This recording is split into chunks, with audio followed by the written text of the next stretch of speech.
Welcome back. Melbourne's alleyways and pathways have long been a blank canvas for artists to experiment their style and genre onto. Whether it's Hosier Lane, Duckboard Place or ACDC Lane, many of these locales tell a multi-layered story about the history of Melbourne and its talented artists. However, one of the many famous locations is of course Blender Lane, home to the work from famous street artist Blurk Lerat and British artist Moose, will unfortunately be demolished by a 41-storey development. Telling us about this gut-wrenching story is our chief reporter, Jack Sanders. Thank you, Kendra. In a new proposal for a 41-storey development near the Queen Victoria Market, the artistic laneway creations in Blender Lane are set to be perished. But why does the Victorian government insist on destroying the artwork which makes our city so special? Time for a quick history lesson. Throughout the 1970s and 80s, most of Melbourne's disaffected youth were influenced by the graffiti in New York City.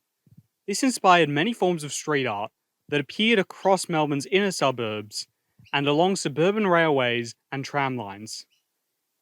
Many forms of street art began to crop up across Melbourne. These include woodblocking, sticker art, poster art, wheat pasting, various forms of street installation, and even reverse graffiti.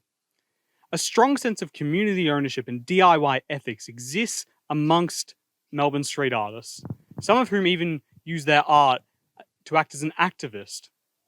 Some famous areas include Abbotsford, Brunswick, Richmond, South Yarra, and St Kilda. The increase in street art inspired and brought about many supporters but also detractors. Many of these artworks were supposed to fall under the Victorian Heritage Register. However, those in government that set these rules are so indecisive, and they always seem to tiptoe around whether or not they agree or disagree with Melbourne street art. Which is pretty strange, considering that the City of Melbourne created incentives such as the Do Art, Not Tags educational presentation in 2007, which defined the differences between art and graffiti to primary school students. But then in 2010, the famous Melbourne artist and activist known as Banksy had his parachuting rat stencil destroyed by council workers. They love us not. This very confusing debate on the effectiveness of the heritage system has battled on and on for years now.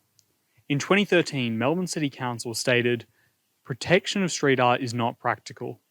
The only exception may be for especially commissioned artwork." Well, I guess artwork isn't as subjective as many of us thought. Goodbye, Blender Lane. Expression of artwork is very important in Melbourne's culture and will hopefully continue to exist for years and years to come.